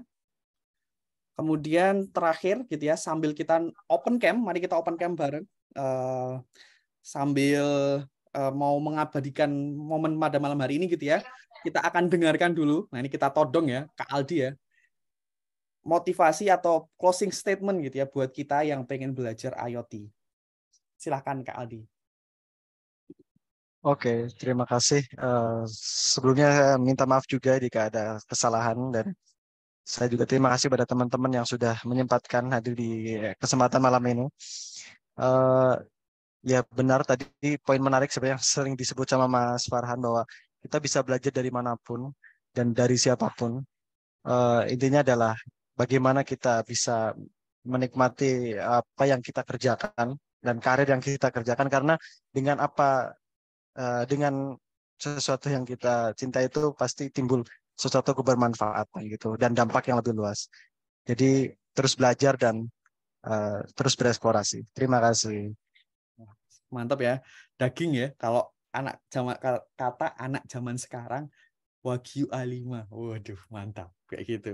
Daging banget gitu ya. Jadi teman-teman, mari bereksplorasi bersama-sama kayak gitu ya. Cintai apa yang mau kita eksplorasin tadi gitu ya. Dan ketika kita mencintai yang kita kerjakan gitu ya, kita akan juga mungkin secara tidak sadari gitu ya, kita juga akan meluaskan manfaat seluas-luasnya. Mari kita belajar terus, sama terus semangat bereksplorasi. Terima kasih Kak Aldi, keren banget. Yuk kita foto bareng. Ini aku juga mau mengapresiasi seluruh peserta malam hari ini. Keren-keren banget. Wah, ada yang di kereta, Kak Daris Irfan Atmaja. Kereta atau bis ya itu ya? Salam Kak Daris, keren banget. Oke, udah on cam. Terus ada Kak Muhammad Basarudin, Kak Rizky Bayu Aji tadi yang bertanya ya. Kak Ahmad Aprilia Pratama, Kak Van Reko Farkas, was. Ada Kak Aidil, Kak Auto Syabani, oke bisa dinotis, oke aman. Kak Yuda Prayoga, siap. Ada Kak Irfan Fauzi, terima kasih. Terus ada juga yang gelap-gelapan, wes kayak gitu ya, Kak Riki Maulana, ada Kak Sandi Kurniawan Ramadan, Kak Arif Wardana, Kak Muhammad Rifki Ismulyono, Kak Kevin. Yes. Mantap. Yang belum disebut nggak gimana. Kak Fajar jangan sedih nggak disebut. Ya, tak sebut dan Kak Dika Gustian. Oke, kayaknya udah on cam semua nih. Yuk kita foto. Mungkin bisa dibantu oleh tim expert Kak Devi. Siap. Oke, page 1 ya, karena kita nggak tahu kita di page mana, tetap pasang pose terbaik. 1, 2, 3. Siap. Page 2, jangan bergerak dulu. Kita pose lagi. Kak Raffi, Diandra, terima kasih. Kak Fauzi Ehsan, Kak Aiman Ramadan, terima kasih. Oke, kita pose Kak Riki Maulana. Pose 1, 2, 3. Siap. Oke, page 3. Oh, ini tak kira ada yang on cam. Ternyata fotonya memang kayak on cam kayak gitu ya. Kak Indra Wahyudi. Oke, udah semua gitu ya teman-teman. Sekali lagi saya ucapkan terima kasih banyak, terutama kepada Kak Aldi Sugiarto, pembicara kita malam hari ini. Terima kasih atas waktunya dan ilmunya yang sudah di-share ke kita. Dan saya juga mengapresiasi kepada seluruh teman-teman yang hadir di webinar malam hari ini. Teman-teman keren banget, nunjukin banget teman-teman pengen belajar sepanjang hayat gitu ya. Mari bersama-sama kita terus mengeksplor. Dan tadi ya, ketika kita mencintai apa yang kita kerjakan, kita jadi pengen mengeksplor lebih lanjut, dan semoga sih ujungnya kita bisa meluaskan manfaat seluas-luasnya. Jangan lupa follow expert, jangan lupa kepoin expert. Saya Farhan, mohon maaf jika ada kesalahan dan kekurangan. Saya dan tim expert pamit undur diri. Assalamualaikum warahmatullahi wabarakatuh. Selamat malam semuanya. Waalaikumsalam warahmatullahi wabarakatuh. Waalaikumsalam warahmatullahi wabarakatuh.